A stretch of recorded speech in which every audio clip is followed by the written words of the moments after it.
우리 주님의 평안을 전합니다. 오늘의 말씀은 욥기 21장입니다. 22절에서 26절입니다. 그러나 하나님께서는 높은 자들을 심판하시나니 누가 능히 하나님께 지식을 가르치겠느냐? 어떤 사람은 죽도록 기운이 충실하여 안전하며 평안하고 그의 그릇에는 젖이 가득하며 그의 골수는 윤택하고 어떤 사람은 마음의 고통을 품고 죽음으로 행복을 맛보지 못하는도다. 이 둘이 매 한 가지로 흙 속에 눕고 그들 위에 구더기가 덮이는구나. 세상에는 이해할 수 없는 일들이 많습니다. 그중 하나가 악인의 형통함입니다. 나쁜 짓을 하는 사람은 벌을 받아야 하는데 오히려 잘 사는 경우가 많습니다.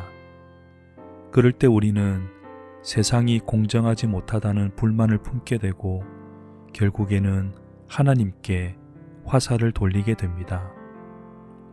신학 용어 중에 신정론이라는 것이 있습니다.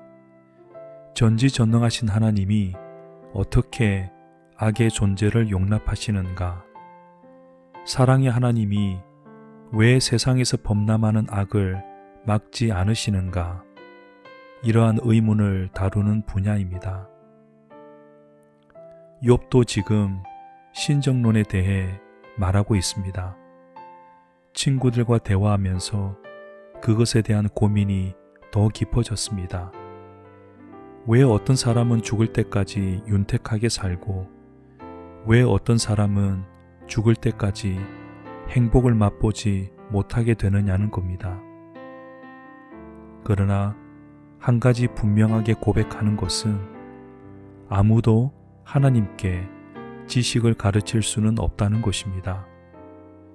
불만이 있다고 해서 하나님께 이래라 저래라 명령할 수는 없다는 것이죠. 인간이 다 이해할 수 없는 하나님의 지혜가 있습니다. 인간은 눈앞의 현실만 볼 뿐이지만 하나님은 역사 전체를 내려다보시며 조율하고 계십니다. 따라서 인간의 이해를 초월하시는 하나님을 인정해야 합니다. 그것이 믿음입니다. 하나님은 완전하시고 실수가 없으십니다. 하나님의 지식은 무한하고 신묘막측합니다. 따라서 당장에는 이해할 수 없어도 하나님의 섭리를 받아들이며 하나님이 하시는 일을 지켜보아야 합니다. 우리가 이해할 수 없는 하나님의 신비로운 세계가 있음을 알고 겸손해야 합니다. 오늘 우리 앞에 무슨 일이 펼쳐질지 알 수 없습니다.